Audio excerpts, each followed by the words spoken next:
దేవుని దూత గాబ్రియేలు దేవదూత వచ్చి మరియమ్మతో చెప్పినప్పుడు ఆమె భయపడింది మొదటిగా. అయితే ప్రధానంగా చేయబడిన యేసేపు ఈమెను విడనాడాలని నిశ్చయించుకున్నాడు. ఏమనుకున్నాడు?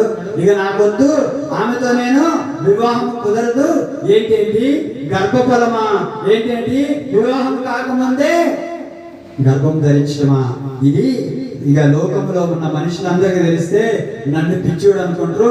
ఇక నేను వదిలిపెట్టి వెళ్ళిపోవాలని ఇక రాత్రి నిద్రిస్తున్నప్పుడు స్వప్నమందు యేసేపుకు కూడా దేవదూత దర్శనం వచ్చింది. హల్లెలూయా.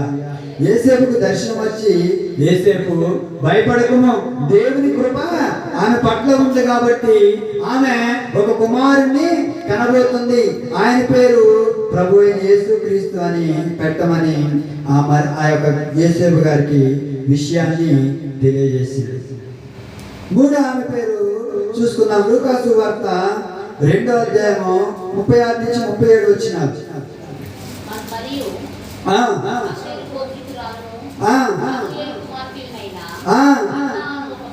హన్నాను ఒక ప్రవక్తయు ఉండేది. ఆమె కన్యత్వం మొదలు బహుకాలము గడిచిన 84 సంవత్సరాలు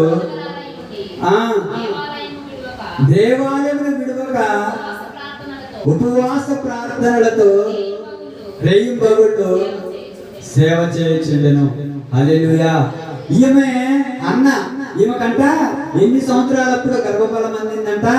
84 సంవత్సరాలప్పుడు ఈమెకు గర్భఫలము అందింది.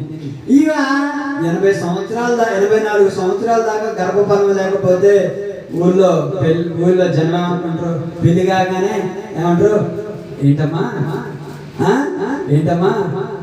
బీరకాయ ఏ కాయ అంటారుగా ఏమంటారు? లోకంలో ఉన్న మనుషులు ఏమంటారు? పెళ్ళైనాక సంవత్సరానికి ఏమంటారు?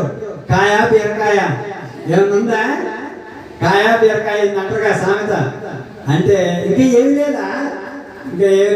ఇప్పుడు మనమ్మ కూడా అదే బాధ, మనమ్మ కూడా ఇదే బాధ. అందరికీ కలుగుతారు, నాకు కలగట్లేదని ఇక ఆ బాధ చూడలేకపోతున్నాం. కానీ దేవుడు తెలిసే ద్వారాలు ఆయన ఖచ్చితంగా ద్వారాలు తెస్తుంది. ఈ యొక్క అన్నమ్మ కూడా దేవుని కృప వలన కృప పొందింది. మత్తయి సువార్త 15వ అధ్యాయము 21 వచ్చిన. మత్తయి సువార్త 15వ అధ్యాయం